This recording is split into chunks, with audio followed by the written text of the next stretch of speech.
Greco's section of reports and updates, and I'll turn it back to Dr. Hi, everyone. Yeah, feel free to keep going and getting food, or I think he even said bring some home. There seems to be a lot left out there. I just want to start off by saying it's not on my report, but state testing has started. So far, so good. I think things are going well. It definitely is a tedious process, only because it's new. Nothing positive or negative to say yet, but I think our staff's doing a great job and our students are coming prepared. We applied for and found out approximately a week ago that we received approval of a DCA grant. We didn't get the full amount, which I believe was $75,000. We got a little bit over $67,000. So more information to share on that very soon. Yes, it's for athletic fields outside. Softball, baseball, anything surrounding that. Definitely could probably be combined with soccer, but it specifically references softball and baseball.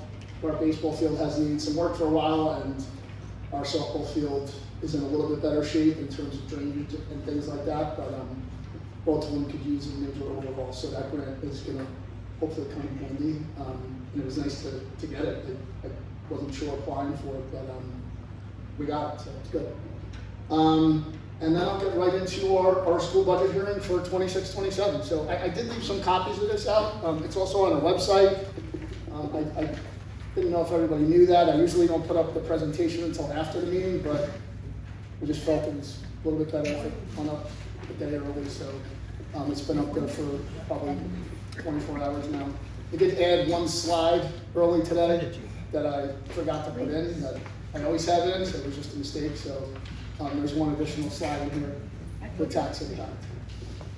All right, so let's get started. Budget priorities for 26-27. Maintain small class sizes and personalized learning to the best of our ability.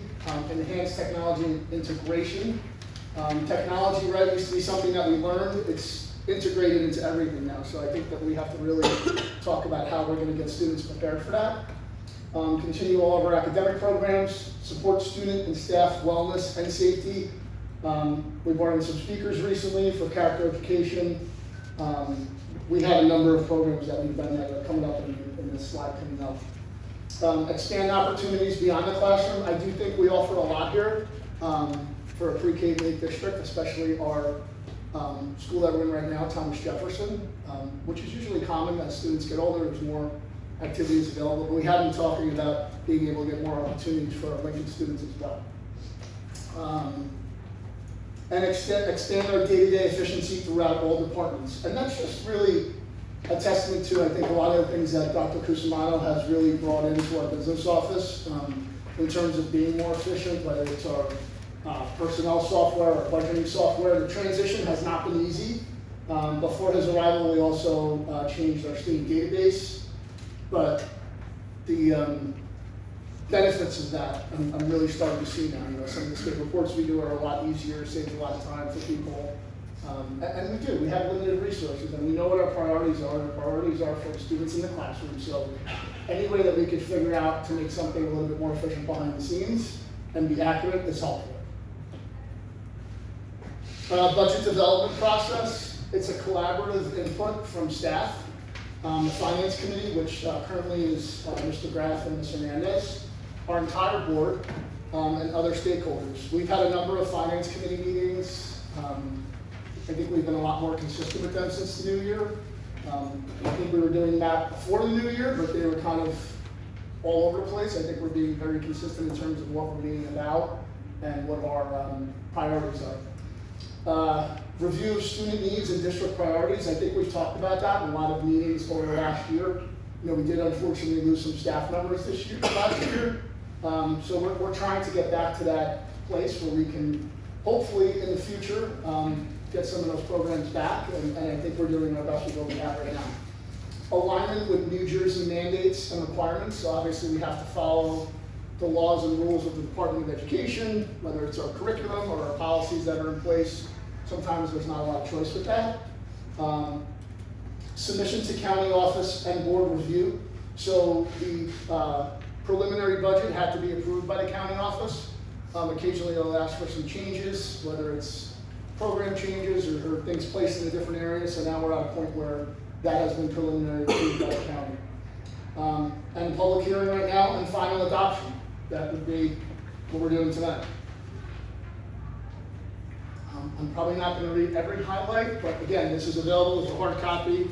I think there might be some still left by Ms. Francis, and it's also on our website under Board of Education, budget information, and then it's probably the top one, the presentation from tonight. Staff development and student support, family engagement and communication. I just wanted to kind of highlight some of those things. We did start a special ed parent advisory group this year. There's still some work to be done there. We want to have a follow-up meeting. We've been talking to Stacy McCoy, who's our child study team coordinator, about having another one of those nights in the near future. We've had English classes for parents, parent portal, real-time app, access and support. And we're now doing digital attendance reporting, which is helping our administrative assistants in the buildings and our principals and our teachers, I think, by digitally doing attendance. Community outreach, local library outreach, and field trip connections. And our HSA is wonderful here, as a lot of you know. They just had a very successful Tricky Tray, which is their big event of the year, and they're always sponsoring everything, including this week, which I didn't get to yet, but it was the next thing I was going to talk about. After the budget presentation, it's Teacher Appreciation Week, so if you get an opportunity, to see some of your child's teachers, please thank them for what they do every day. HSA supported programming and events. Sorry. Some highlights from Thomas Jefferson. Our musical this year was The Wizard of Oz. We had talent show, winter and spring concerts, beginner concert, and jazz bands. You can see a lot of our arts academic and enrichment, leadership, service, and character.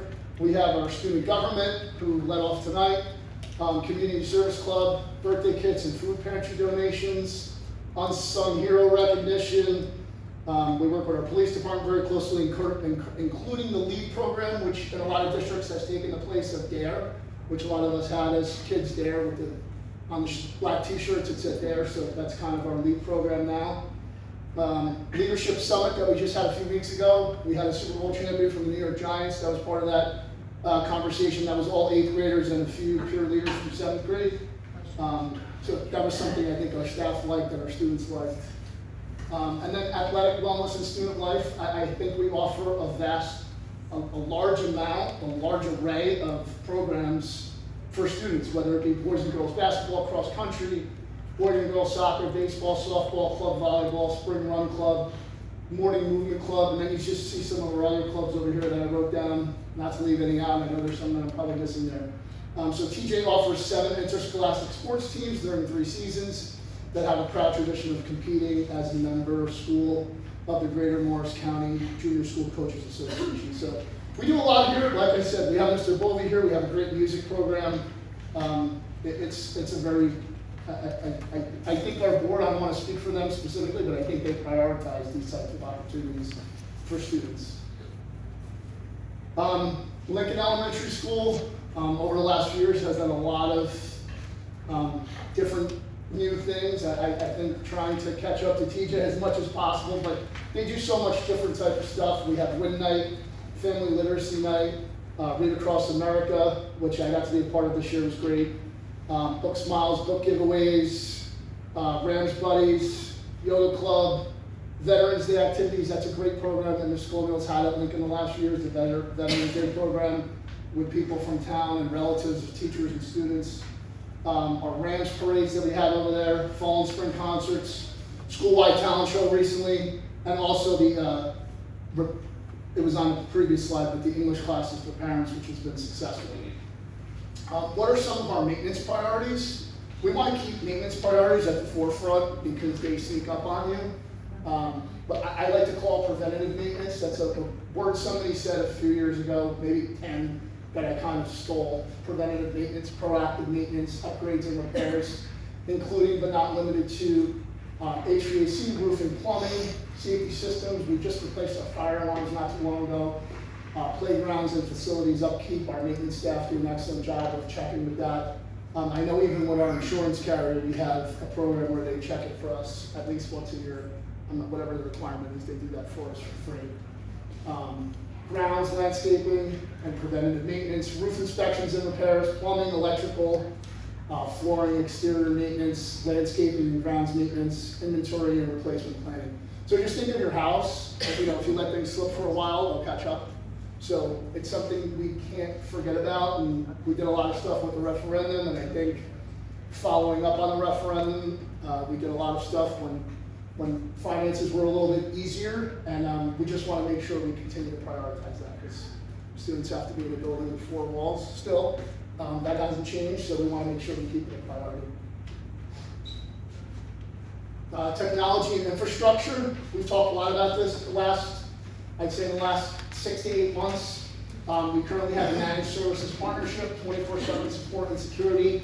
There's a help desk for staff. It includes infrastructure and licensing, network Wi-Fi and servers, security backup and cloud systems, devices and system management, cost control and efficiency, lower internal staffing costs, and a predictable yearly cost in a time where things are not very predictable in technology. How does it support instruction, reliable classroom technology, secure systems for students and staff? We're really taking a close look at everything, from something that might monitor what students are accessing in school or at home, to something we're actually using in terms of piece of hardware, to different software that we use in all different areas, but specifically for student instruction, but all different areas. Nothing with our current managed services partnership includes Chromebooks, so we're currently looking at replenishing our Chromebook supply because it's time very soon, so stay tuned for more updates on that. We're currently in that process right now. All right, this is our operating budget revenue. So this is money that would be coming in. Local tax levy, property taxes, about 11.8 million. Other local sources, this is miscellaneous revenue, interest, refunds, tuition that's coming in. If we have a student that's from another district that's coming in, about $230,000. State aid, it was limited. We were one of the schools that got the max amount of 6%. So our state aid is $2.3 million, $2,321,150 to be exact. And our budgeted fund balance is $200,000. Rockaway Borough has one of the lower taxable property bases in Morris County rankings. Ranking approximately 6th lowest out of 39 municipalities in available rateables. There's not a lot of rateables in town compared to other towns in Morris County. That's just information. Operating budget appropriations. I could split this up 1,000 different ways. So in our user-friendly budget, you could see these areas, these exact numbers. Instruction includes everything related to instruction minus special education and other support services. So whether it's a salary or a supply for the classroom, it's in that $5,105,352. Support services, $5,378,116. That could be a school counselor, that could be ESL teacher, on their support services in that area. So that's kind of the split of a little over $10 million, probably almost 5.5, right there. I'm sorry, 10.5. Transportation projected $577,400. Health benefits, $3,317,354. And capital outlay is the money that we will be putting back into capital reserve that we borrowed last year. So we were given 2 years by the state to pay that back. We're going to pay back the next year's budget, the full amount. Even though we have another year, we're going to put the full amount in. So that's that $3,480. It's $200,000. Back to Cusumano, what's that? $3,480. That's the facilities, it's like a management fee or something. No, that's the debt service assessment fee that the state has us pay. Okay. And they take it right off of the state aid. Like, we don't write a check. They just don't give us that much. They give us like that much less. But it was in our budget, so I included it. Yeah, no, it's in the budget. Yeah. They're gonna take it, they're gonna shorten the amount of state aid by that much. Right. Correct.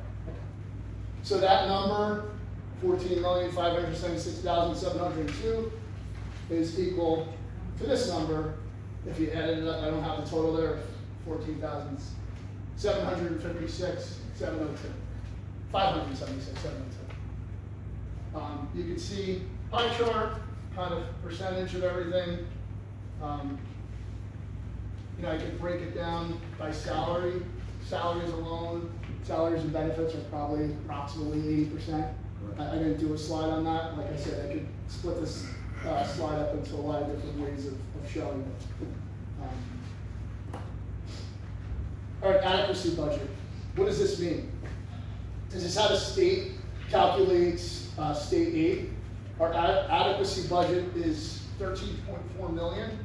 Our local fair share is estimated to be 11.2 million. The calculation is adequacy budget subtracted by local fair share, which gives you the number below. Equalization aid max, $2.2 million, 2,235,136. This is the amount that we are under adequacy as per the state's definition in terms of how much state aid we get. So we're not alone, if you've been reading the papers or NJ.com or NorthJersey.com or whatever else you might read. A lot of school districts are suffering, and it's not an excuse to say like we're not the only ones, but there is a lot out there. And this is right from the state's formula on their website when we get our state aid calculation. So NJ DOE homeland, this is right there. Local tax impact, local taxes to be levied. So it's an increase, tax increase of 9.65%. The annual local tax on the average house assessment of $305,000 will increase by $381 or $95.25 per quarter or $31.75 per month. And again, that's the average house assessment of $305,000. That number has not changed from our preliminary budget when these numbers have changed. It's the same number we talked about in March. For anybody that might.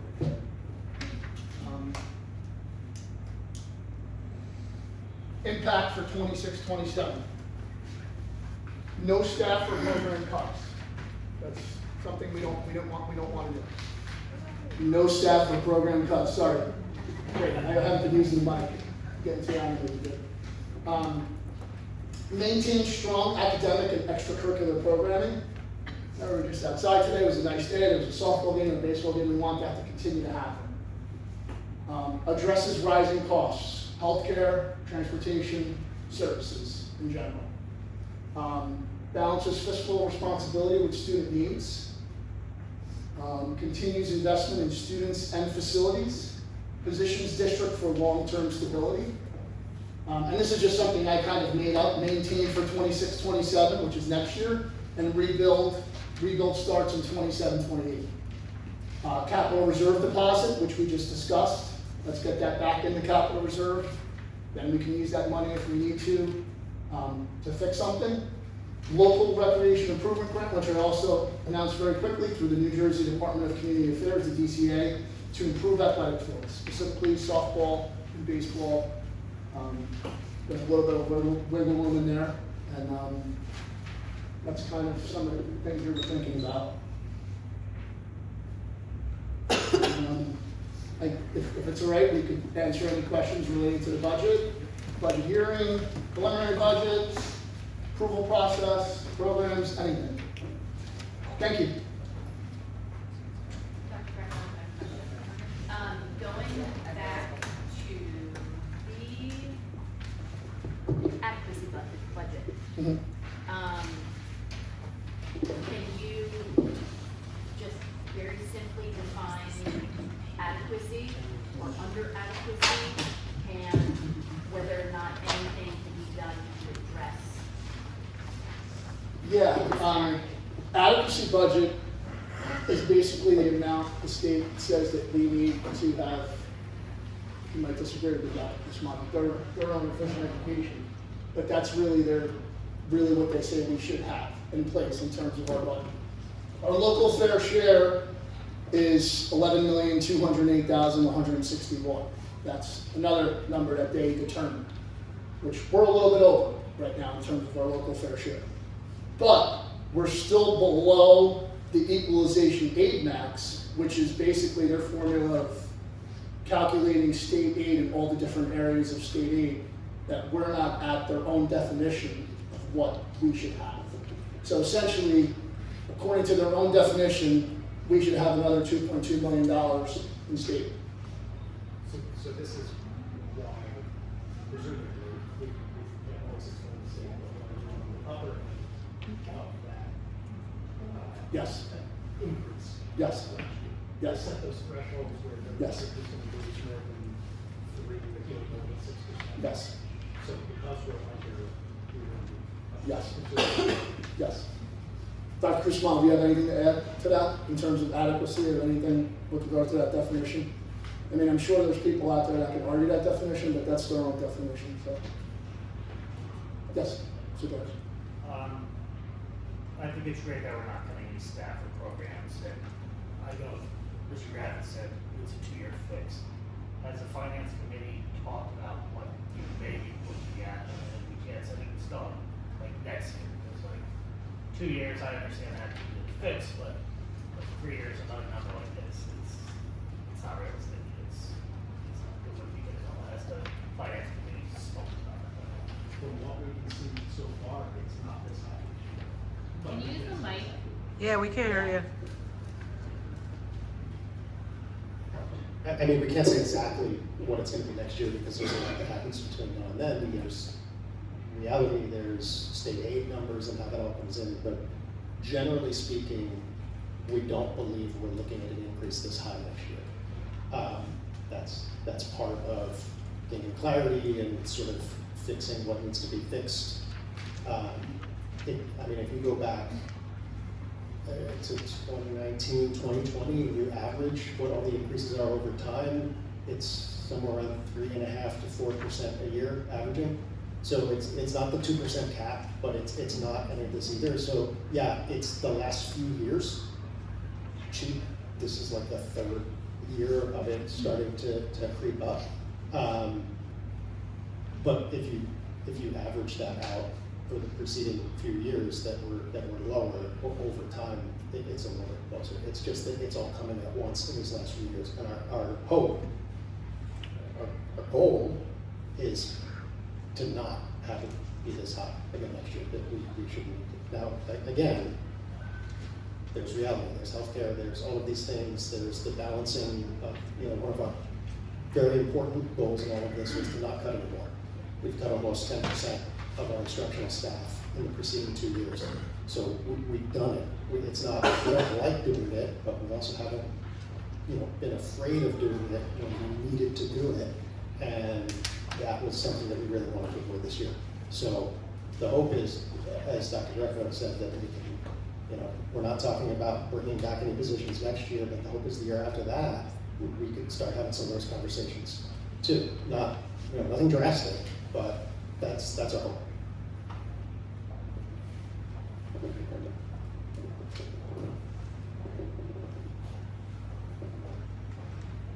Any other budget questions?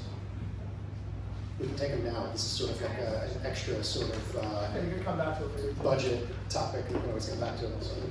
So my only question, for when you're talking about budget priorities with enhancing of technology integration, I just hope that it's a message to the teachers and admin that, like, I understand that we have to have career readiness for our students, but keeping in mind developmental appropriateness.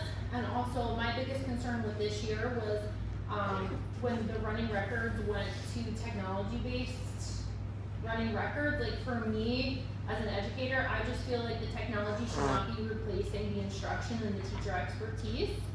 And I hope that that's kind of clear to like the staff and the district philosophy. But then also something, shout out to Mrs. Yolds, I think she's an amazing teacher. I don't allow now that my daughter to use technology in my home. And I made it very clear that like the reading programs and the math programs that they do in school are not allowed in my home. Like, I want her to read a book, I don't want her to do it on a Chromebook. So just that messaging to teachers as well, if you're integrating other technology to make it optional for within the home. 100%. I actually personally agree, and I think we agree as a district as well. I think you still see a lot of kids coming home with traditional pen and paper. I like when my own kids come home, like my home, with a pen and paper sometimes, but I think it needs to be a balance, right? I think there needs to be, we Yeah, I need to compare appreciate- them, and we also, we have to go back to handwriting because kids don't know how Yes. in 8th grade, and I have one at home that doesn't know how to sign something. So, I it's- actually have my own feelings about cursive writing, but I appreciate the districts that are having more of a back to basics initiative, because I think we've gone too far. 100%. And I just don't wanna see the technology replacing the teacher. Thank you. Any other questions on the budget presentation? We're still gonna do, in a few minutes after we go through the section 3, we're still gonna do public, like the agenda public comment and the regular public comment later, so you'll have more opportunity. Ms. Starr? Okay.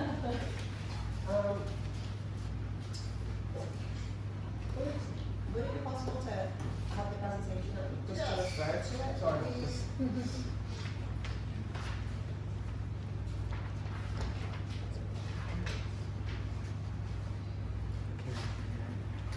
My first question, is regarding maintenance. I know it's just a general list of things that you include, what it costs to maintain a school district. But, at a previous meeting, you talked about it, the plan increasing from 141,000 annual plan to 145. Can you beat, so that's a significant increase, right? Can you provide some specifics on what's gonna be done in those priorities there? Because that's the same list as what was included last year. Stairwells in Lincoln, Wasn't that budgeted for last year? 47,500 was included in the budget last year for this Lincoln stairwells. Have they not been? that wasn't all stairwells. Okay. And I can't cite for you exactly which ones, other than that one by the gym, which is a real Yeah. safety issue. But I don't know how many the other ones are. I don't know. There's 8 stairwells at Lincoln, and the plan was to correct 6 of the 8 stairwells. And then I don't have the maintenance plan in front of me that was submitted to the county, but that's what number is driving the budget number of Okay. 145. And then there's $5,000 there for supplies. But, okay, so majority of that increase is just for the Lincoln stairwells and then? No, I'm saying that the That's definitely- $145,000 that's budgeted for that line is driven by whatever's in the comprehensive maintenance plan. Because that number Okay. is supposed to go in your budget. I don't have the plan in front of me to discuss everything that was planned. One of the things that was planned is the stairwells. I know that we should get the floors redone at the gym, because with the winter from the salt and everything else, we got it done earlier this year, in September, I think it was. So, there's those kinds of costs. I did want to go ahead and get the schools painted, but problem with that was, when I started getting some quotes, it was way beyond what we were thinking it was. And so, we would have to go out to bid for something like that. Okay, thank you. Yeah, I've submitted a pull request for the maintenance plan, so if I have any questions, I'll follow up on that, thank you. Regarding technology, the next slide, so it's heavily focused on what you're doing with Mind's Eye. I appreciate you laying that out. I think I still want to understand that contract a little bit more, but that's separate from the budget, I suppose. But you did just confirm that what we've got budgeted for the managed services does not include Chromebooks or anything to do with the website.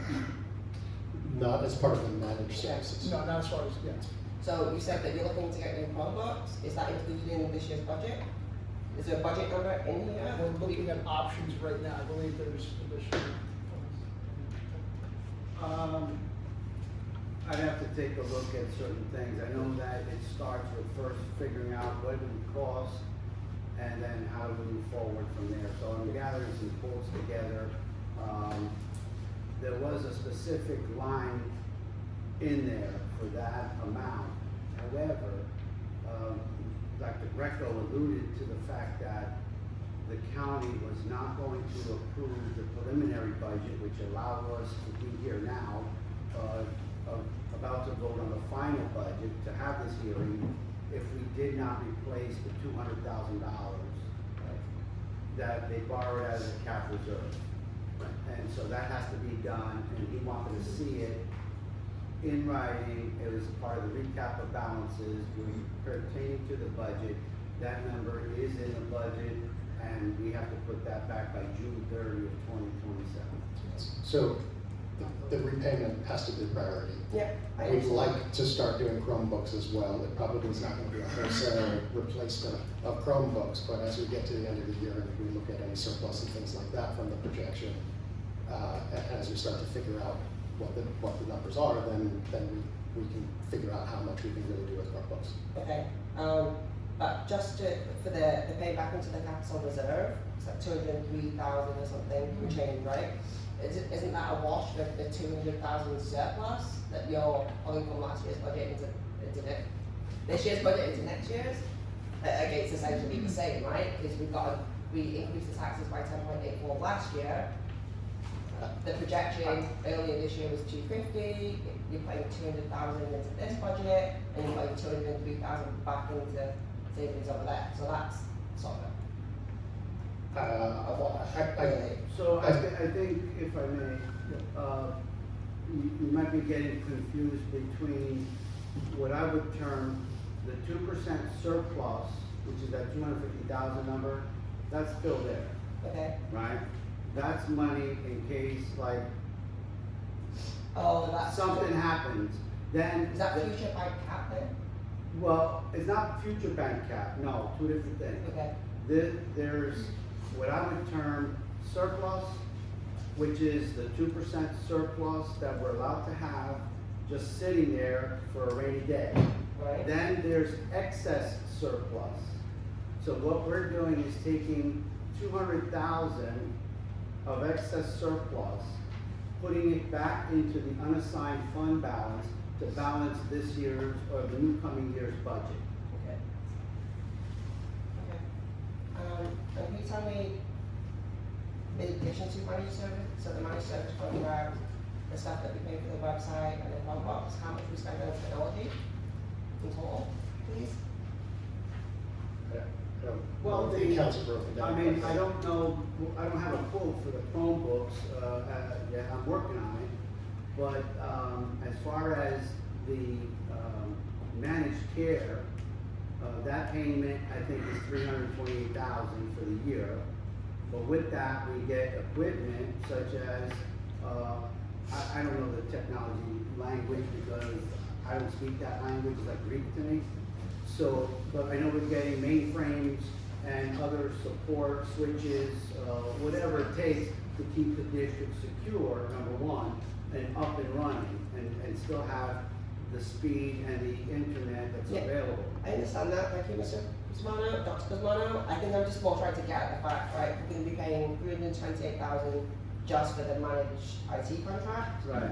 I'm trying to understand how that relates to how much we spent last year on all of those licenses, the server upgrades, what if they were emergent kind of things, and then the salaried employee, how that, she said you scrape money together, right, to do the 120 setup fee and then pay the annual fee. I'm just trying to get a sense of how much we are actually saving with this new approach on technology, because the document that I have said that we spent 525,000, or we projected to spend $525,000 a year on technology, and therefore, because the annual the predictable yearly cost is less than that, we're saving money. But were we indeed spending $525,000? Almost, I would probably say it was pretty close, because we were spending like over almost 200 and change in educational curricular software, that's technology, and then there were other technologies like licenses and other things. I don't have all the data in front of me, It's the but budget here, and you probably should, yes, Well, if I knew the questions ahead of time, I'd be happy to be here, be prepared. I mean, it's a question on technology infrastructure. No, I understand, but if It's okay, you would have thank you. gave me the questions, I would have been, I don't carry my briefcase with me. I have, I'm just I should saying. have to send you the questions before, this is a public hearing, stop it. And then, can we look at the adequacy budget, please? So I understand why you've included this, and why you think it's helpful. I just want, personally, I think that you're cherry picking, because while it's good to show how the calculation works, what the proposed adequacy budget is, it says 13.443, right? Our budget for this year is 14.5, so we are outspending what the state is telling us is supposed to be an adequate budget. Dr. Greco mentioned that we are paying more than our fair share, so the state tells us again by this calculation that our fair share as residents is 11.2 million. What you're asking for this year is 11.8. So we're paying over $600,000 more over the fair share, and we're running a budget $1.1 million over what the state said we should. So like this doesn't include enough context to say that that's the amount that we are under adequacy, because you've got 2.2 million now, right? We received 1.349, so there's a difference. But then if you look at the total state aid that we received on the earlier slide, the pie chart, the total state aid that we got was 2.3. So I know that the equalization aid specifically, like it sounds great, right? That, oh, they don't give us enough money, but based on that calculation at the top there, the district is pulling enough money from residents to cover the school and the operations of the school. So I don't have any question on that, I just want to pull that out. And then as it relates to, you didn't include it in your budget presentation, but it is in the advertised budget, the advertised cost per pupil calculations. So I just want to understand, is what this usually shows, right, is what you've got proposed for this year, but then it also reconciles last year, or what you proposed versus where actuals, but you basically act now, right? So knowing what some of the audit findings were, and some of the adjustments that needed to be made, there's some significant shifts in costs for support services, salaries and benefits, and then that's going to administrative costs, it looks like. Same with total support services, going into salaries and benefits.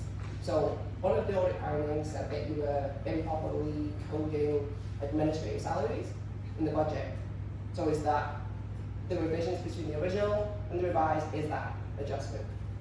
We had to adjust and make that adjustment, had to do it in the middle of the year, as a direct result of the finding, because the prior, whatever you want to say, but the person before me and whoever put that budget together put 80% of the principal's salaries in the wrong place, and as well as the school secretaries were in the wrong place. And so that had to get corrected as a direct result of that audit finding. Yeah, that's not, like, it's good that you corrected it, right? I'm not here to rehash everything that we've talked about over the past year, but I think when we heard the audit, I was mortified, I guess, and seeing it now, because these numbers here on the 2025 revised budget and the advertised costs, just the amount that we're spending on administrative costs that count towards the cost per pupil are significant, and I just think that, so then last year's budget was just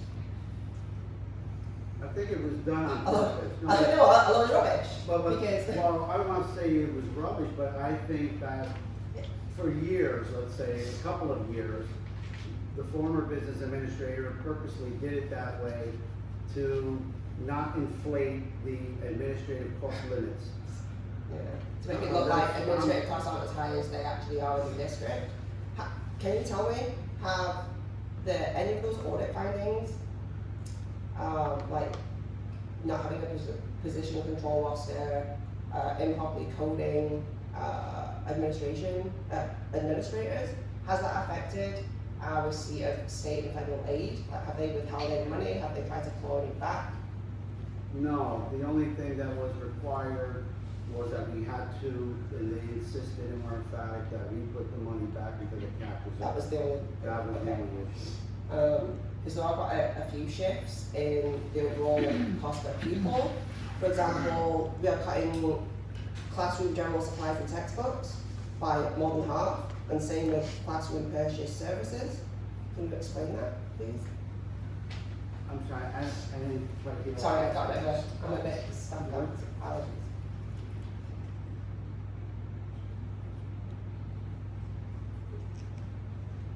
Can you repeat the question? Alright, advertise per pupil costs. Yes. Right, one of the lines is general supplies and textbooks. Right. Historically, you've been just over $500 per student. Now it's been reduced to $264. That's a $288 reduction. So my question is, one, were we just overspending on classroom supplies and general textbooks in the previous year? Or is it, hey, we needed to cut money, so hey, we cut it from there? And if it's something in between, who's gonna make up that shortfall? Because right now, I know that teachers contribute a lot to supply their classrooms and to, make sure that they're. So the supplies is not like, it might be copy paper, but it's certainly not like everyday supplies like pens and pencils and things like you would need in the classroom every day. Those supplies that were there, it's my understanding that they were more like technologically educational software, were classroom supplies and things like that. Okay, so would that not fall under classroom purchase services though? Because that again, No, it wouldn't be a purchase service because the service is the service. If it's educational software, then it would be a supply. so what's a okay, so what is a classroom purchase service? Because it's going down by $188 to now $165. Last year, it was revised up to $353. Well, Cut it in half. What's that? Could that have been a consultant that we had, like a math consultant? Yeah, like that, like hiring a consultant to come in, that's a purchase service, Okay, right? So I don't know the specifics. I have to pull out paperwork and I don't have that in front of me right now. okay, that's a shame, thank you. And then also, last year we spent $264 per student on equipment costs. This year we are budgeting nothing. Right, equipment, yeah, we're not purchasing any equipment. And then legal, Equipment, just so we understand, is anything that's over $2,000, and it's in Fund 12. And I had put like maybe $25,000 there, and some of that may have been for facility-related issues. But then the Finance Committee had a conversation where it was determined that we needed to take that money out in order to assist in balancing the budget, so that was one of the things that we cut. okay. And then, legal costs per pupil were $22 last year, this year, and they're going up to $53 per person next year. What's driving that amount, please? $31 increase per student? Well, I don't know if there's any lawsuits that are coming at any given time that can happen, but I know that, anytime that, say, I get an Oprah request, it gets forwarded to the attorney, they review everything, and there's time and money involved there. Yeah. The board has also requested different from where we were a couple of years ago, that we have an attorney present Yeah, okay. at meetings all the time, and that wasn't always the case in previous Yeah. years also. Just there's a couple, like last year's one was lower, like 24 to 25 was pretty high, but $49, it's now up to 53. I understand, hey, you've got to get legal counsel when someone submits an Oprah or multiple Oprahs. I just think isn't some of that is part of the cost of running a district. And I feel like maybe, it seems like I'm coming at you for, hey, why is it more? Of course, it's going to be more this year because you're correct in the books. I just think that the new budget of a new baseline is very high, and you haven't really accounted for each of those things. Like Dr. Cusumano has mentioned a couple of times, I don't have the paperwork in front of me. like, this is a public budget hearing, we've all been coming, like, all year, expecting you to be able to answer some of these questions. So I'm a little disappointed that you can't. Well, I think if I had the questions ahead of time, I would have been more prepared. I mean, you should know the budget better than me. I spent I today. do know the budget, I'm speaking off the top of my head off of all those numbers you rattled off. Yeah, so Exactly. I put that budget This together. was what I printed this morning, right, I printed this morning and did some work like today. Today, so to say that you don't have the numbers in front of you, or that, you can just be vague and blasé about it, when over the I don't past. think I'm being upset about anything, you Over look the- like you're putting words in my mouth or something here. No, I'm saying, my just feeling, saying my that feeling as a I think- president, coming to ask questions, that you And I've say answered them. multiple times that you don't have the numbers in front of you, Well, or why that's that's, what I'm why saying. that If is, you would or. like to come tomorrow, I'll be happy to talk to you. I want to come now, this is the public hearing for the budget, that's why I'm here. Well, if I don't have the material in front of me, I was gonna say, the budget itself that's submitted to the DOE is 109 pages. Yeah, I'd be more than but- happy to, and I've actually, in the advertised budget, it even No, says I didn't that ask it you. was open for inspection. Yeah. From 9 AM to 3 PM, Monday to Friday. Yeah, Right. I didn't need to come in to get that, I can open that, right? But I'm literally using the 18-page advertised budget from the website. I got it. So like, any of these numbers are fair game for me to ask you about. It's been posted on I'm the website not for saying at least it's a week. not, I'm just saying that if I would have had the questions, I would have been more prepared for you. Alright, that's fine. I'm sorry, I'll do the pre-work so that you can be super prepared in the meeting. And then you talked about the local tax impact, just to confirm that in the past 3 years, so since the 23 to 24 school year, that the levies increased by about 3 million, that's 33%. Right, and you said that you don't anticipate it to be as high next year. Mr. Dillon, you mentioned, right, it's just not, this is not sustainable for it to go up that much. But given the budget this year, where last year you took a lot from high cap and used all the reserves, Mr. Greco said that, you're kind of doing a similar thing again this year, where you're using the healthcare enrollment waiver cap things, you're using some bank cap, it's another 800,000 there.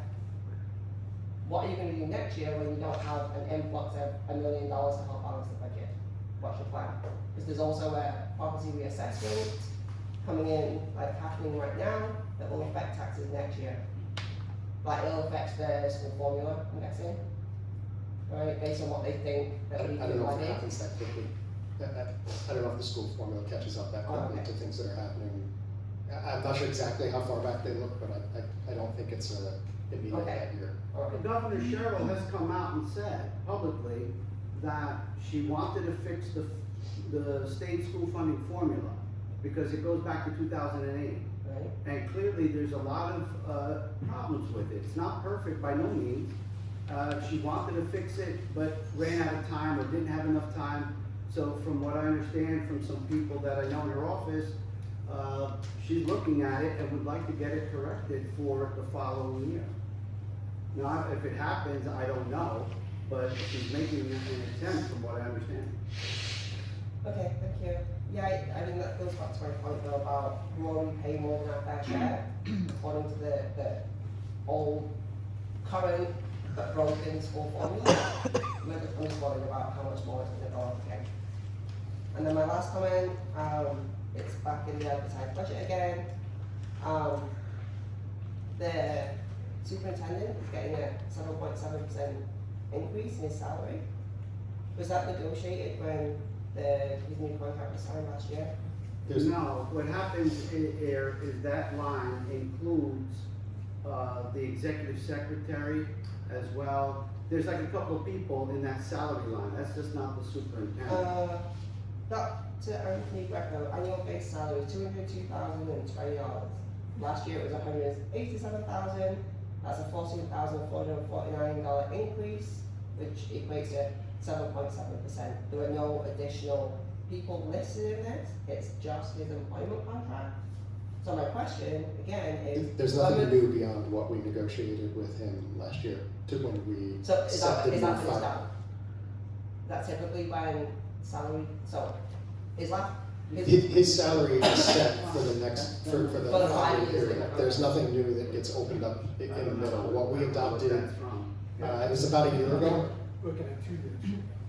Or Last year, I mean, this current year, his salary is $195,000. And my salaries. It's good stuff. so how come it says it in the one for? Do you know what? Because the budget last year in the staff with the advertised budget was done before you got your new contract with him. Correct. His new contract was put up to what, 195? So, okay, so since the last year's budget was adopted then, it has gone up 7.7%. I guess there was an increase from last year. Thank you, I will look into that, but just noting it, the optics of that really aren't great. And I mentioned that when, you approved a new contract, that given all of the financial disruption in the district, given the superintendent and above average increases, galling to me, but thank you. Thank you for your comments. All right. Go ahead. Okay, so my questions are, I guess, maybe I'm not really totally understanding, but the state aid to me, you know, it doesn't seem like very much of the whole budget.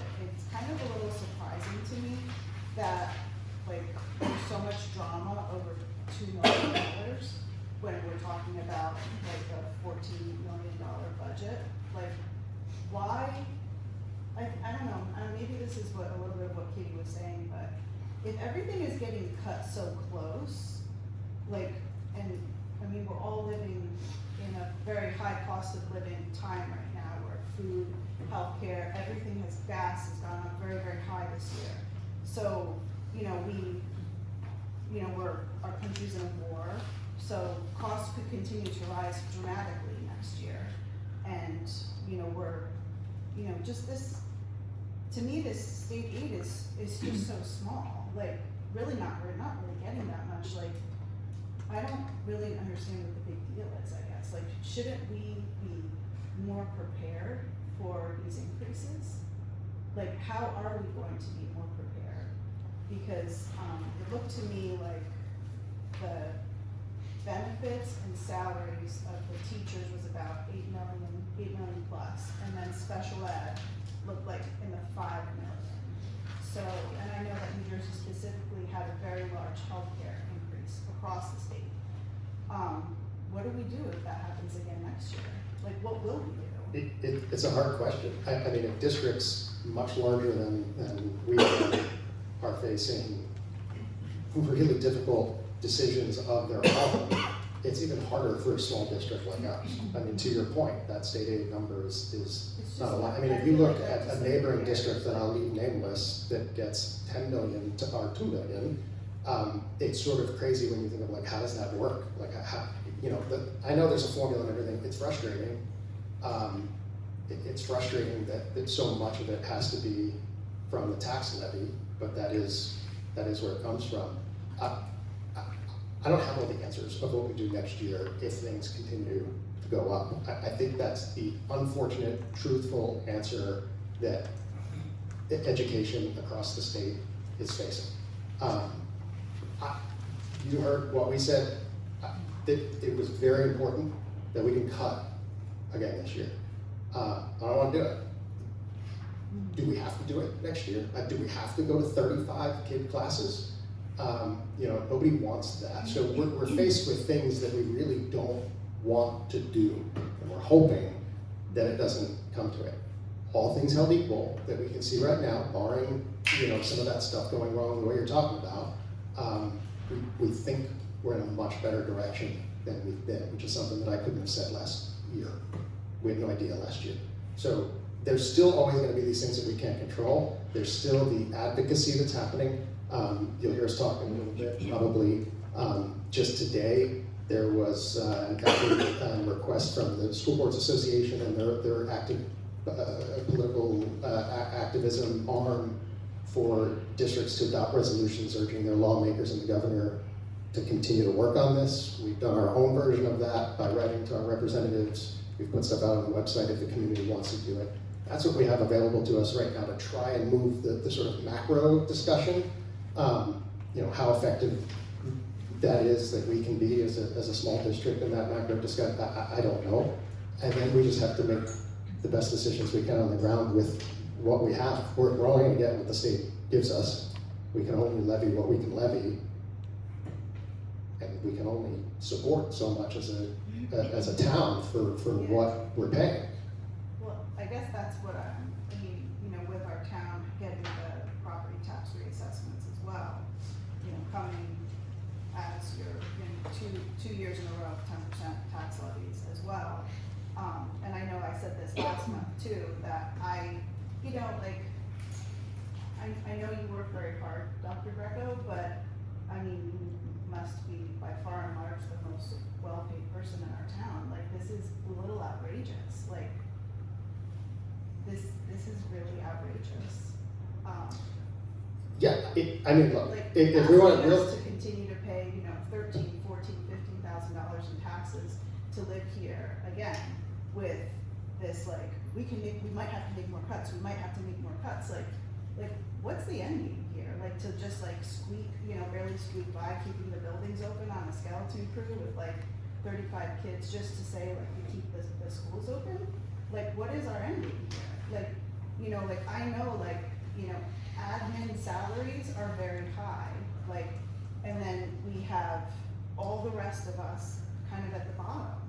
And like, so some get raises and then the rest get fired, like, what is the end game for the schools? Like, if we wanna have good schools, how do we do that? I don't think it's by starting to play with staff, or it's like we don't want to cut, we don't want to. Staff. You said you cut 10% of the staff. Yes. In the last 2 years. Right. So, and I guess like, just, you're sort of like talking like, oh, we hope things won't continue to go up. That just seems, I don't know, like, are you being like realistic? Like, even just from this month to January. You're right? talking to the least optimistic person in this entire No, conversation I'm that right we've there had with for you. 3 That's weeks. what I'm saying, like, the state that we are in, just like as a state, as a country, even from January is a lot different right now. So to say that December, next June, like, that's like kind of like Pollyanna-ish or something. So- Like, we know it's going to be a lot more expensive, and like, we aren't even getting enough of this, like, $2 million from the state. Like, so what if they give us $3 million? Like, who cares? Like, it's like nothing. So what will we do? Like, how will we continue? So you're asking for assurance that I don't think I can realistically, you're asking me to be realistic? I can't give it to you. There's things that we do not control More here. money, like, and you're Well, not, sure. like, I don't know how to get, like, how do you get more money? Like, I guess I'm confused because, like, I thought we were like, oh, pins and needles for the state aid, and like, this is like nothing. Well- Like, I kind of can't well, believe no, that we the- were like waiting for that. Like, who cares? No, we absolutely are, because until we got that additional amount, we have that much of a shortfall in our budget, where we're like, what decisions are we gonna have to make? Where can we cut? What can we do? How do we avoid cutting? So any they sort of haven't stuff? given us the 2.3 or whatever, or the $2.2 million. And again, I guess I feel like, so every year we get to play this game, right? Like, that's literally what us as a town has to say, like, we either increase our taxes 10% every year, to like, No, how do we I play think this? every Like, year this you is- have to base it This on feels like kind of what the insane. needs are. No, their education is having a real problem in New Jersey, at least right now. I don't know about nationally, I'm not paying attention nationally. It's a real problem. We can try our best to be as prepared as we can. We can try our best to work with what we have and make decisions that set us up so that hopefully there's not $1 million in new budget expenses that we need next year. But you approved a 7% salary increase while we were in the midst of a budget crisis. Is that preparing for the future? Yes, Why did you? because it secured the superintendent for Like, 5 more years Yeah. to help navigate through the crisis. I'm not, look, we can't start slashing administrative staff. We can't start playing with teachers' You can't salaries. just keep Like, as is. Like, I mean, a lot of us have to just keep as is. Like, this isn't like a, let's all, I mean, we all have to hold our breath right now, right? We all have to pitch in another $900 a year to live here. We have to hold our breath, but the admin doesn't? What, you can't, I'm not saying cut his salary. You couldn't have stayed? So what was, what, 200 and something thousand dollars, like, going up, like, that was a whole staff member. no, he didn't go, I don't, his increase is not a staff, regardless. I'm not gonna talk about his increase anymore. We made that decision, I'll stand by it. Okay, you can stand by that, but I'm saying that, like, this all to me does not seem sustainable. And that's what and I said that last time, and I'm looking at this and just saying, like, I wow, agree with we you. could go off the cliff at any time. I agree with you, but I disagree with where you're looking to make the savings. That's just not, Well, yeah, because you've made the savings at the bottom of the, you've cut from the bottom. And I disagree. think that's like, I disagree. Like how normal for you to do that? Like that's sad for us. Should we be top heavy and small at the bottom? Is that smart? So that's what I want to say. Of course, you don't have to respond to that, but that's what it appears, is that we are one of those districts, because I actually know that some superintendents, they kind of double as principals. Like, now we're paying about $200,000 for a superintendent who has about, 600 kids and only has one job. Some superintendents in small boroughs have 2 jobs. So I get it. we're very top heavy here for this very small district who is making our kids run on a skeleton crew, and that is sad. You're making assumptions. I would never take anything off the table if we were pressed to do it in the future, but I think you'd be hard pressed to find a staff member in this building who thinks that you can double up on. But our staff do double up. Our staff work multiple jobs. Our staff Sure work they do. very hard. I mean, and I also do want to say, like, teacher appreciation, our teachers are phenomenal. We have a great staff.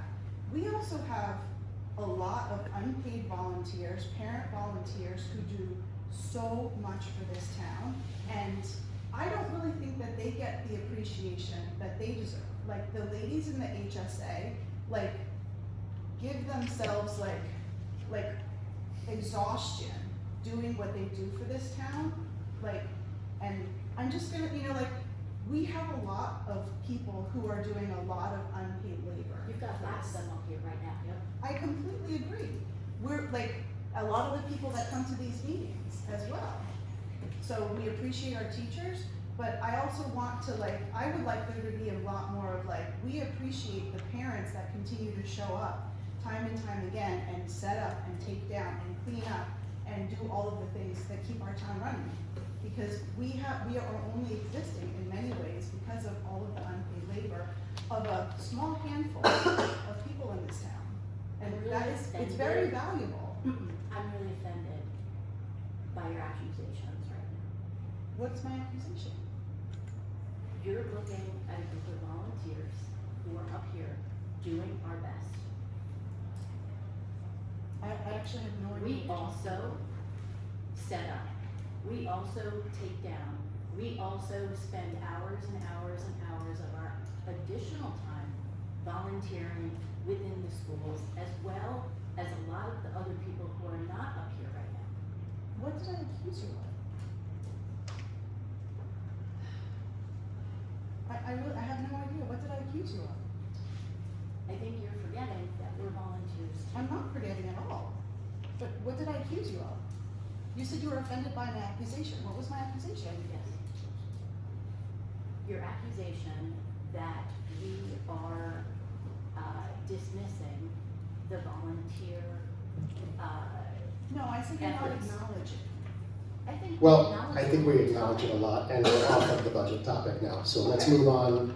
Anything else for the budget, and then you can certainly come up for regular comment. All right, thank you. That takes us to board member reports. If you have any brief updates for any of your committees that you chair, or reports that you represent from the admin, we'll start. Mr. Burke.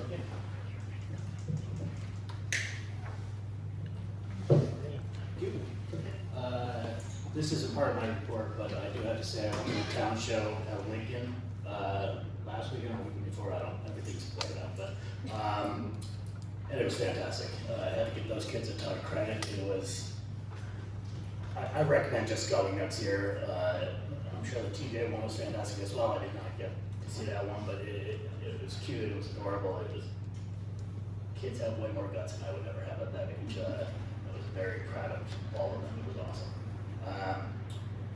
From the rec committee, baseball and soccer are into the seasons now. I've heard they're going well. The boys here told me that they were tied 5-5. I said, well, a tie's better than a loss, and they disagreed with me, which I didn't understand. But they said, no, it's either a win or a loss. I guess kids teach us stuff every day. We did not have a technology meeting since the last board meeting, just due to the final budget presentations and preparations. But I do know Ms. Argenziano has been going to the IT round table meetings with other K-8 districts, collaborating with them. I'm at those meetings as well, even though I'm a regional high school district, but other K-8 districts, just kind of navigating what's going on in school districts with technology as well, with raising prices and stuff. And those meetings have been very formative. Mr. Samuels was at the last one, Dr. Greco has been to a few. So it's just nice to see that our district's collaborating with other K-8 districts to kind of learn from each other and see where we're going. That's all I have.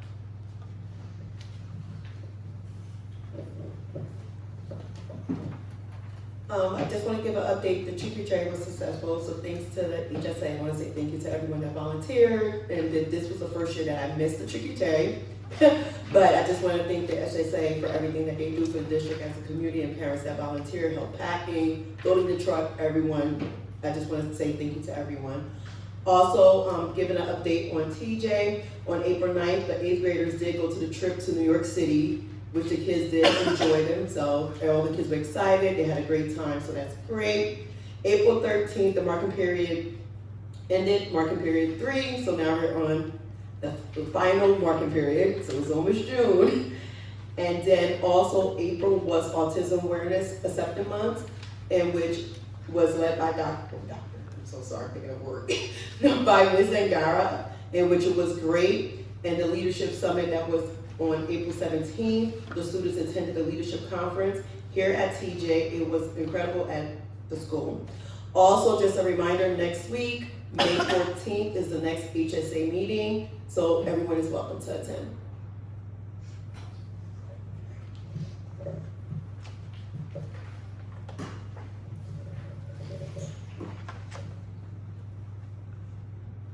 Thank you.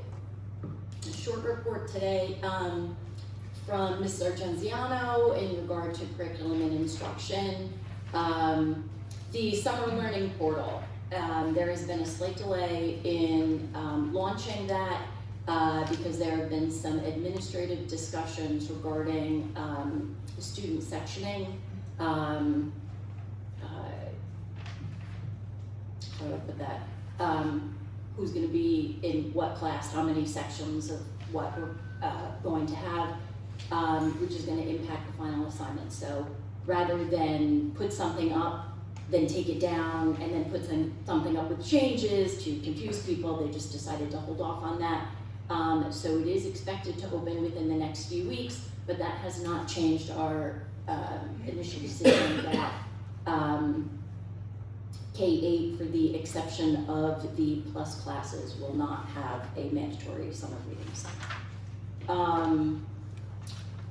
There are new, we've been trying to pilot partnerships with Freckle and Lalila. Did I say that right? Lalila? Seems to be going well. Students and teachers have been responding positively. And we are exploring the possibility of adopting those platforms for the upcoming school year. So, with the new state mandate, that in grades 3 to 5, there has to be the reintegration, I guess maybe, of cursive, reading and writing. She's been working with teachers in modifying the curriculum to fit those. The majority of the instruction of cursive writing will be primarily in 3rd grade with continued application and exposure in grades 4 and 5. And yes, as Dr. Greco mentioned earlier, we are in the midst of our statewide testing. My 8th grader is already exhausted, but looking forward to not having to test tomorrow. He got his least favorite parts done first.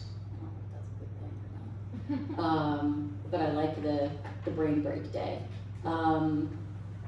And we are going to have a curriculum committee meeting before Memorial Day weekend, so we will have an update from that committee on the June board meeting. Ms. Stahl, what is a plus class? That's the honors level class, we just don't call it an honors level class. It's 7th and 8th grade. 7th and 8th grade advanced or upper level. Update from Lincoln School. Field Day is coming up on June 5th, and the school is looking forward to another great event with support of our families. Lincoln celebrated a lot this month. The Take Your Child to Work Day was fun and successful, with more than 50 kids visiting their parents here or spending the day with their own parents. The HSA also held a turkey tray, and we're very grateful for the continued support. Lincoln held its 2nd annual talent show. It was great. I agree with Mr. Doherty. I don't know that I'd have the guts to perform as well as they all did. It was so adorable. Special thanks goes to Mrs. Regas, Mr. Bova, Mr. Strapp, Ms. Guerrero, Officer Mark, and Ms. Goldmeal. And she did share at the part of it that it will continue, that they want to continue it even after she's no longer in the district. We also want to congratulate Ms. Lushka. She's a para in our preschool program for earning her registered behavior technician certification, which is a wonderful accomplishment and a really great benefit to our students. And congratulations to Ms. Gruder, Ms. G, on her upcoming retirement. Our students are greatly going to miss her, and we're very lucky to have her for so long. Looking ahead, Lincoln has some really important events coming up. Really super fun NJSLA testing next week. I know my son is pumped. His first time taking NJSLA. Field Day again on June 5th. We have an ESL night on June 9th. Preschool Family Fun Day on June 10th. And the kindergarten celebration in June. A jump rope for heart on June 15th, and the end of the year parties on the 17th, and then the last day of school on the 18th, which is the fun 3rd grade clap out. For the finance committee meeting, we met to discuss tonight's presentation and asked a lot of questions. And then hopefully, once we kind of continue in our process, we go back into a place where we're enhancing the opportunities that we offer our children. For New Jersey school boards, the next county meeting is tomorrow at West Morris Gundam High School. And then update from Rockaway Borough Ed Foundation. Jam Theater hosted their spring show. It was the Peanuts play. It was excellent. 5 stars. We got to meet the cast after. It was great. Excellent. And that's all for me.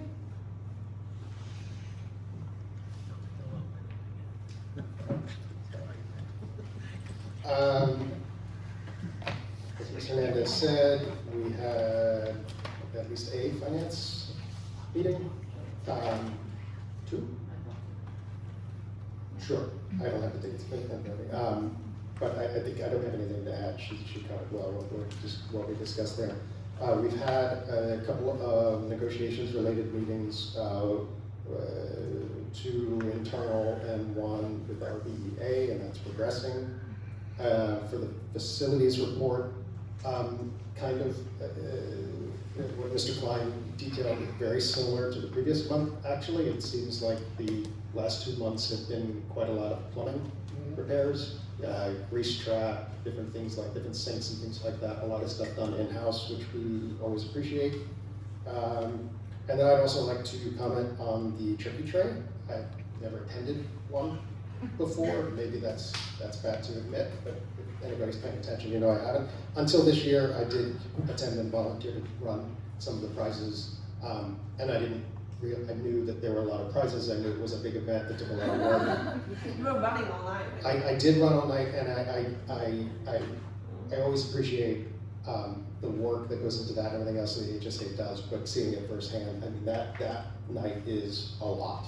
And it also generates a lot of money for the HSA and the things that they do for our kids, you know, that are really enrichment type stuff, particularly when we're having conversations about what the district can or can't do, and the HSA steps in to do a lot of good stuff for the kids, so we appreciate it.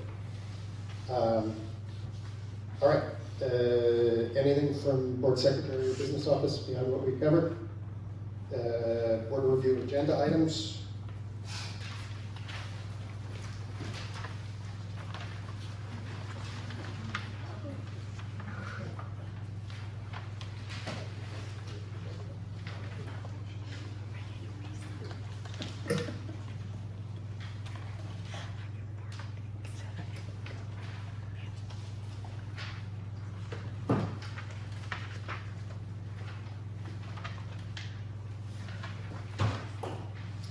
Maybe a comment for the good of the order. I know I jumped over it.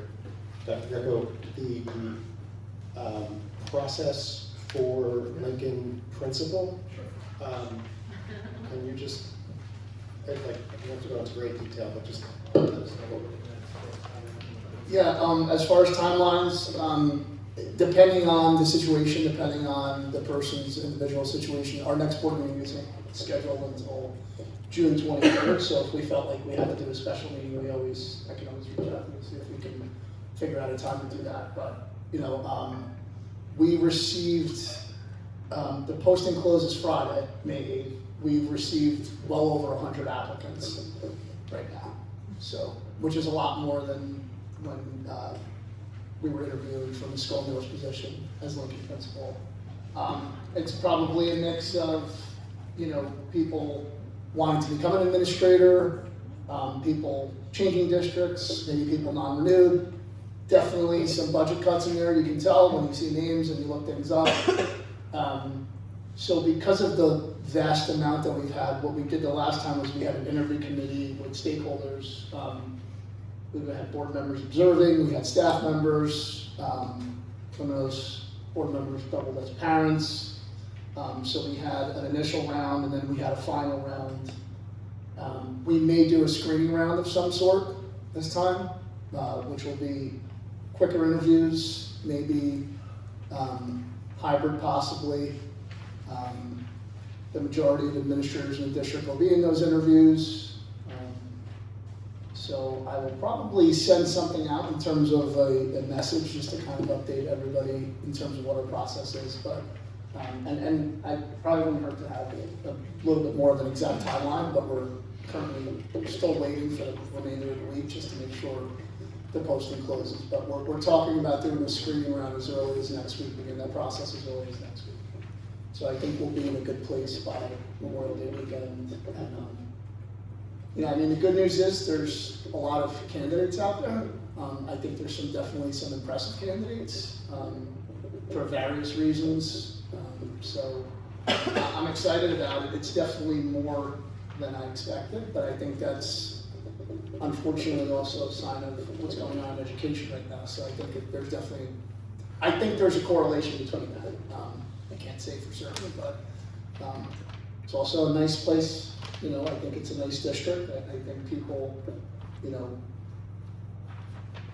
understand, and it's easier to do homework than it was, you know, 10 years ago in a district and kind of see, you know, what feelings are out there in terms of the district in general, not just what's on paper. So looking forward to it, but that's kind of all I have right now, and I have some of the administrators in district helping me screen those resumes right now. Do you have internal candidates as well? Yes. All right, board questions on the agenda?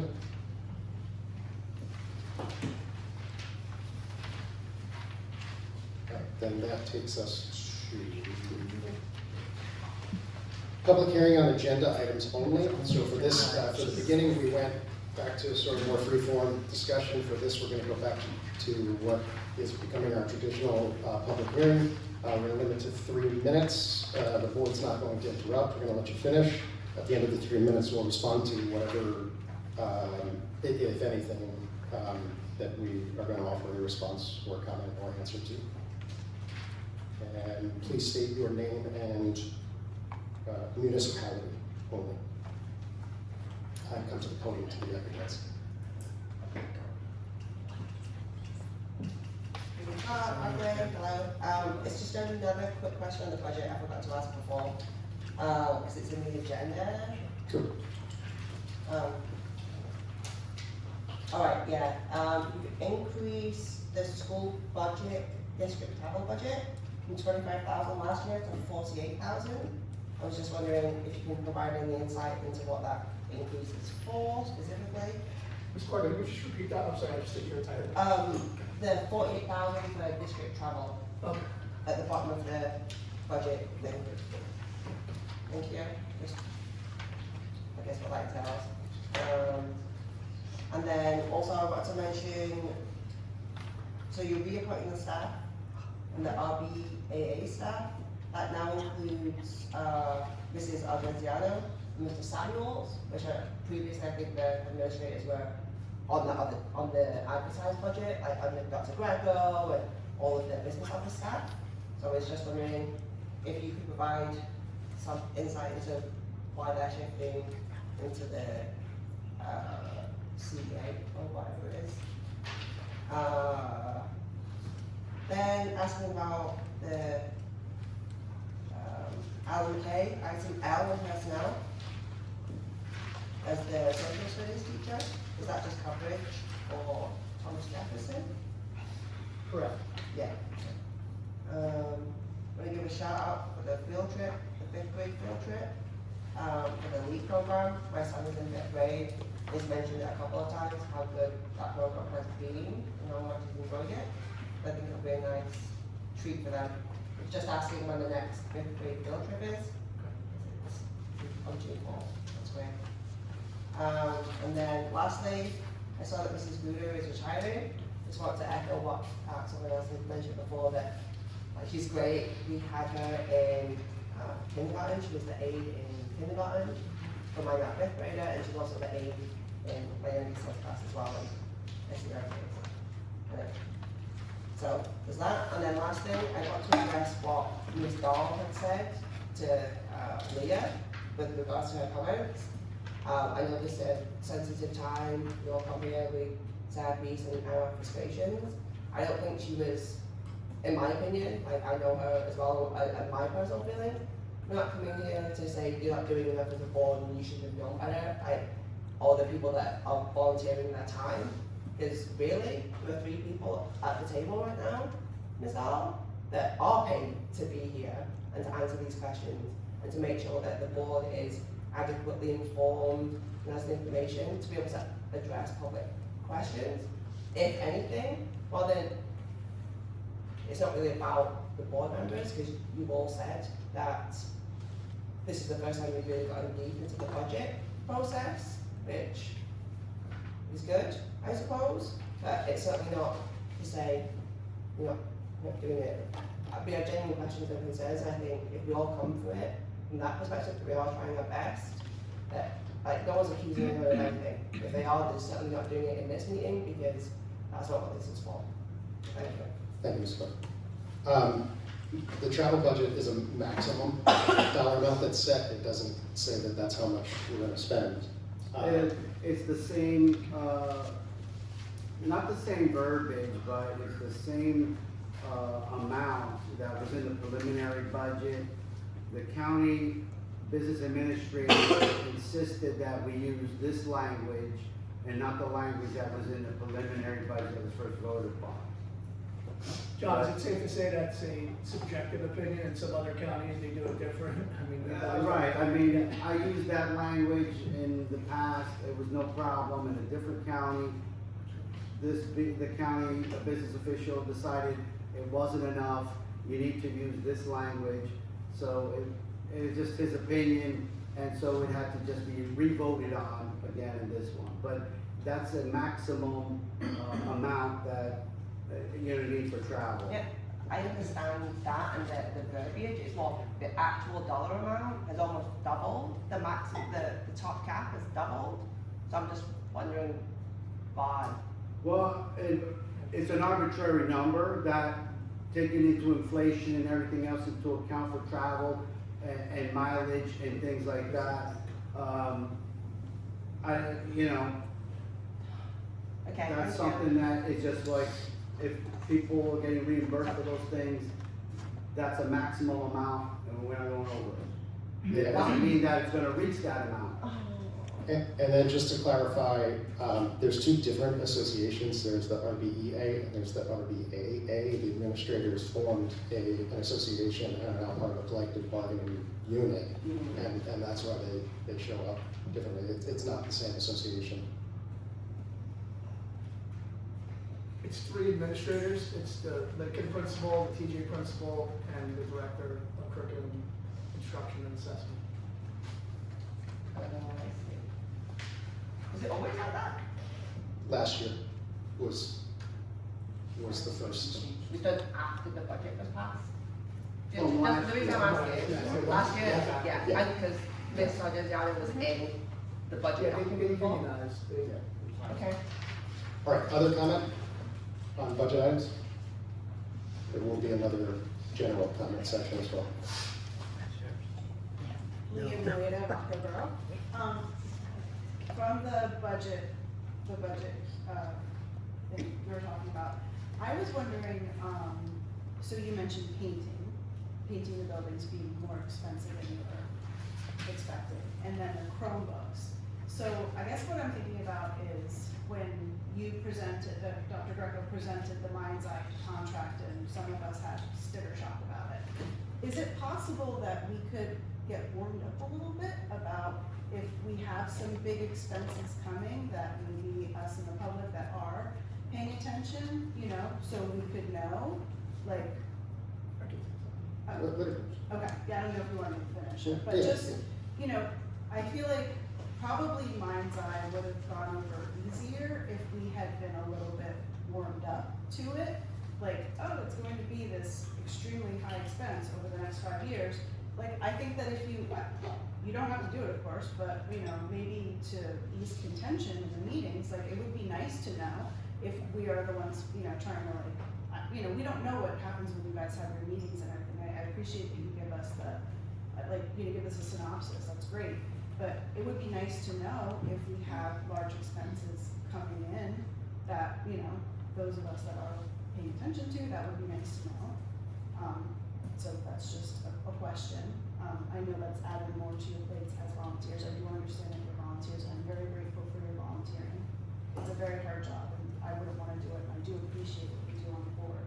But Katie is correct that there are 3 well-paid people on this board as well. So most of my questions are sort of to them anyway. But I also wanted to ask,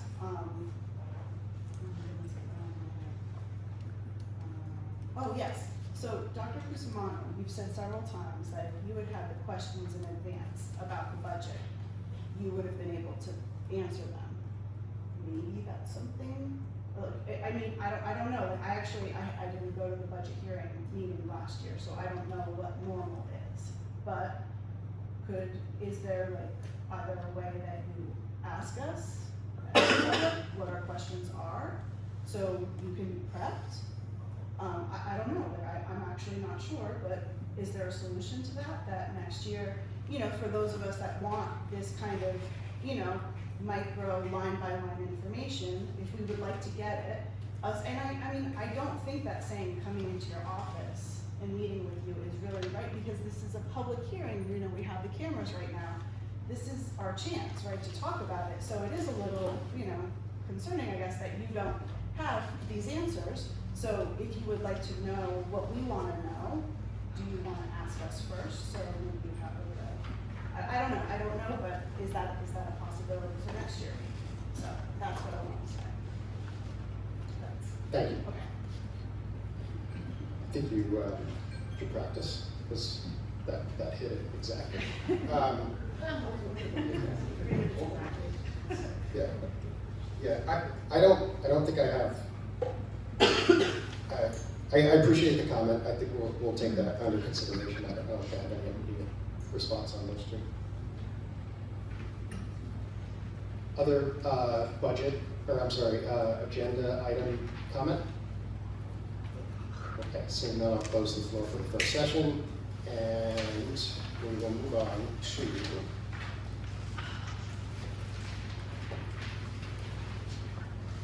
consent agenda.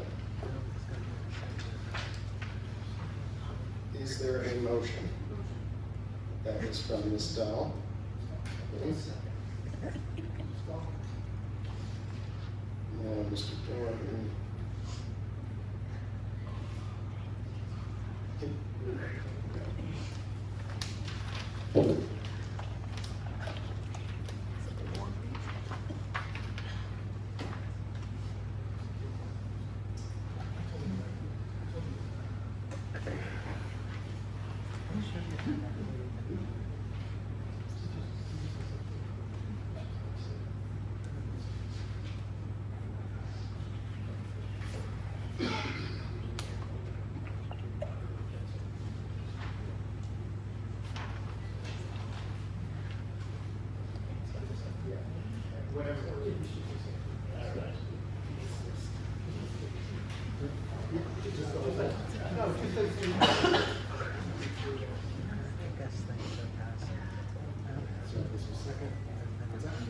No.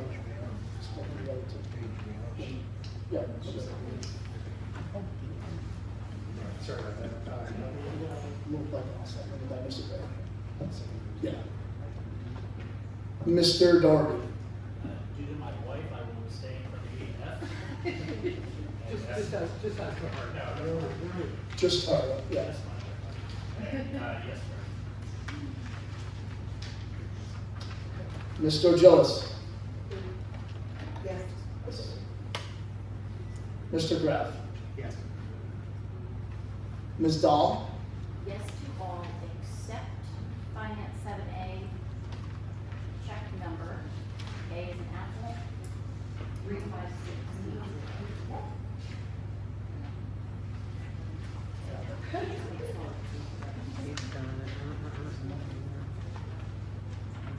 And Ms. Hernandez. Yes to all, abstain from finance 7A, check number 35679, for travel reimbursement for school boards. All right. All passed.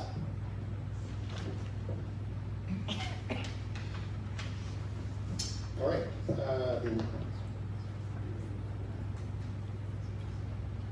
Yeah, I didn't see that.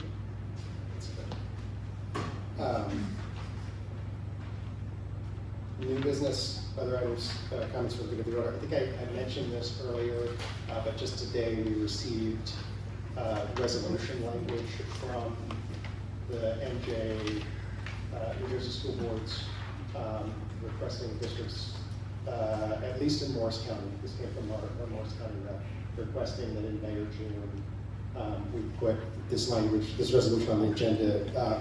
So we'll review that. We're not ready to do it tonight. We'll review it and make sure that it's good and then we vote on it next month. It's doing what I said before. It's urging the governor and legislatures that they wrote it specific to each district, so it names them. But I mean, I've read it. It's not inflammatory. It's urging the same way we've been urging. All right, then that would take us to the second public comment session. Same rules apply. We'll do 3 minutes. We won't interrupt. So this is not any topic that you would. Mr. Grove, before we get there, I have something to add. Oh, I'm sorry. You got to come. I'm sorry. Hang on 1 second. Sorry. Just to make it official, Dr. Greco, I would like to request meeting for the ad hoc safety and security book committee. If we could do that before the conclusion of the school year, would be awesome. Yep.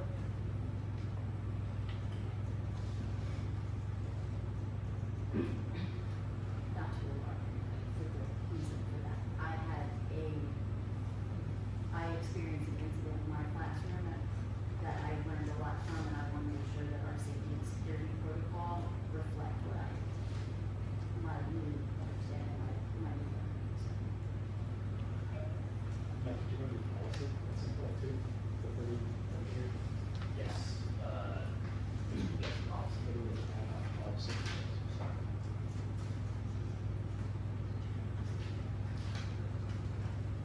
Okay. Anything else? Sorry about that, please, let's come on up. No worries. Hi, my name is Wendy Town, my husband, Yeah, you moved out. we live on Mount Pleasant Avenue. Good evening. I want to address the fact of this new rule requiring the kids not to be able to walk from Thomas Jefferson to Lincoln. You say it is a safety issue. I am not happy about this. I think there is more of a safety issue with the kids walking down Main Street. And are you there in the afternoons when the buses come whizzing by and the trucks come whizzing by and the kids are all pushing and, you know, acting like kids, and that's a danger too. I always thought that. Now you're taking more kids and more commotion and you're putting it on top of Officer Scott, who sometimes is at the corner, Officer Mark. I see the kids on the corner because sometimes I'm faster and I get my kids and I leave a few minutes earlier.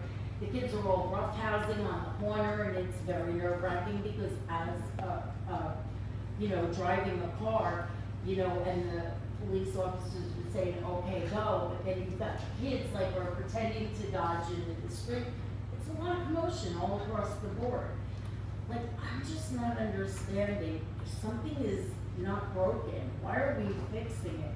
For years, the kids have walked over from TJ. There have been no problems. I want to commend Miss Marcy, because every day, I'm there an hour early, so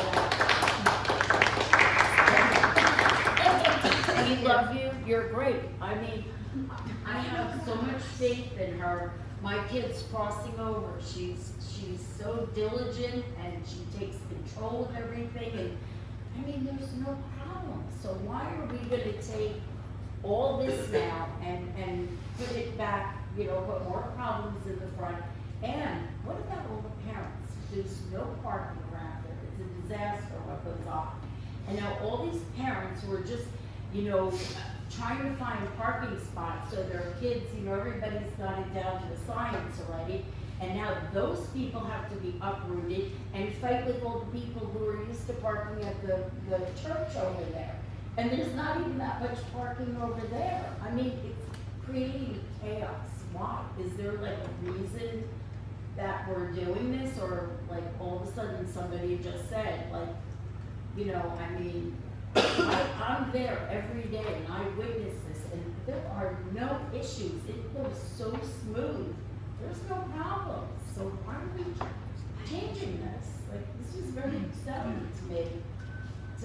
And then, you know, in the bad weather with the rain and the snow and storms, and you're just taking more of the situation and I think making it worse.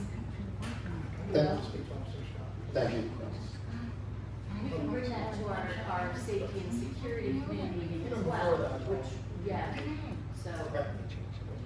And so there's a possibility, like, can we continue on until, so we don't confuse the kids? Can we just continue on until we can get like a firm handle? Yeah, I on just it? need to get a little bit more information on the specifics, because I really rely on Officer Scott for some of those things with Mr. Samuel, so I'll get back to you very quickly. And also too, I think the parents should have a say in this too, like, why is this thrown at us? I mean, here, we're not a busing system or a walking district, and you know, it's a lot for the parents, and everybody seems to have their niche already here, and now we're gonna change it and, you know, throw everybody into a tizzy. Thank you. I do think some context would be helpful for people, you know, to go along with this notification. This is yesterday, was it? Yeah, I mean, I was shocked by that. Yeah, I think, thank you. I do think it needs some context, so hopefully we can clarify that in the community. You know, if there's valid safety concerns, let's just explain them, and we'll go from there. Sure. So, like, my wife was asking me before, let's figure if we have like 300 feet to walk over from one school to other school, if we have to walk back on Main Street and then back to the, what do you call? Keller. I mean, we're talking almost like 1,200 feet itself, so, you know, you're multiplying that, so much more distance for them to walk. And like my wife's concern is like, you know, the Main Street itself, more kids on the street, you know, she's more worried about the traffic, cars itself is what she's trying to say. I do want to say one thing, how lucky, what do you call for like the school system, Mike Klein, how he takes care of this place. We see eye to eye, whenever there's any construction questions at all, safety things itself, I have to say, you are in good hands with him. Thank you. Thank you. What is that? Thank you, I appreciate it. We do give Officer Scott a lot of leeway, and that's a positive thing, so I know there was definitely some safety concerns, but I'll get exact specifics, tell you, and everything is. Can we keep it the way it is till I will there's, get back to you very quickly. Okay. I wanna get a little bit more detail. okay, I didn't know, you know, it was gonna be, it makes sense. I'm sure it makes sense. thank you. And if there is, whatever follow-up there is, can it be sent to both schools? Absolutely. Because I think it was only sent to the McKinnon parents, so I wasn't able to. Scott? Yeah, just to add to it's a comment on that particular topic, I was going to raise it if only you hadn't. Because the email came out yesterday from Cusumano, and I'm sure all the Lincoln parents got it. This does affect me directly, I walk that way. I can understand some of the safety concerns. Like my son Jack zips through on a scooter, we go to one side, which, you know, if there's safety concerns with the cars backing out, I understand. But it seems like this is something that just came out of nowhere. I don't know whether it's just something that would have to also be changed in your policy about walking stuff. It just came out as a notification, you're not allowed to walk that way anymore. So, I mean, today, I walk that way. Several other parents did as well, like the ones that I see every day walking there that cross with Miss Marcy. So just understanding, one, what's driving it. Secondly, sort of, what have you considered some of the pedestrian safety issues on the other side? And then also, like, if kids are looking to playing in the Enchanted Trail or on the basketball field, court, even, after school, which they do now, and I think the school allows for that. How do you get in there? Like, because if you're walking all the way around up through the parking lots of AOG, the time that you would actually spend playing outside, just walking along the street. So, I guess it's technically in effect right now, we shouldn't be doing it. So the sooner that something goes out, maybe on a district-wide level, it'd be greatly appreciated, because it doesn't address anything about TJ. Like, if no one's allowed to walk back there, what, half of the school dismisses out of the back. So are they allowed to walk there? That's questions like that. Thank you. Yep, thank you. I mean, I think we agree it could benefit from more clarity, more context, and a broader scope in whatever we're intending to do with it. Okay. Hi. Hi, my name is Marcy Bate. I live at 44 Hill Street in Rockaway. I found out today about the new situation, and let me tell you, I got bombarded by parents. They received a letter. I didn't know anything about it, and I was like, what are you talking about? And I told the kids, some of the kids that were coming out of Lincoln, no, don't go down Keller, go the back way, and they said they can't. And I looked at them like they had 10 heads.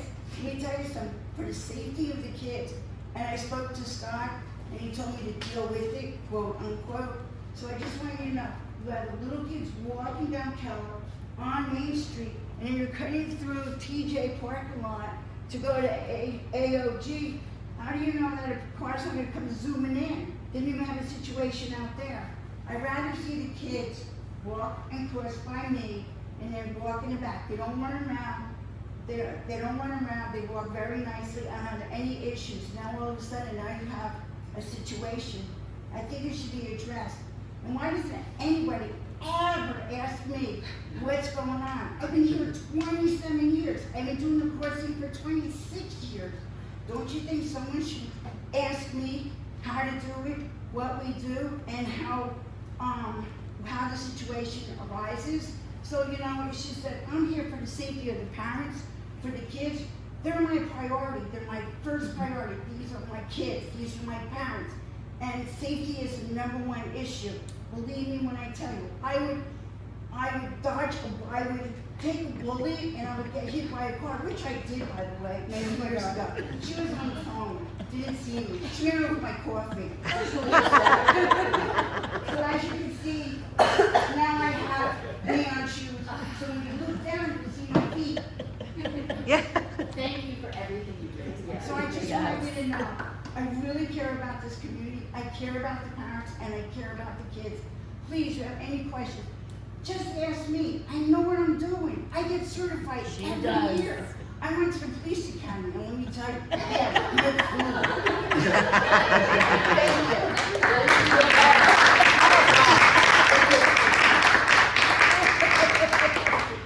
I also have neon pink and neon orange. I'm working on neon yellow. Those are precautions. Thank you. Thank you. Any other public comment? No, no, nurse. All right, seeing none, I will close the floor. Our next regularly scheduled meeting is Tuesday, June 23rd, 2026. The public portion of the meeting will be at 7:30, back to that schedule. Here in the Thomas Jefferson cafeteria. We need to go, we don't.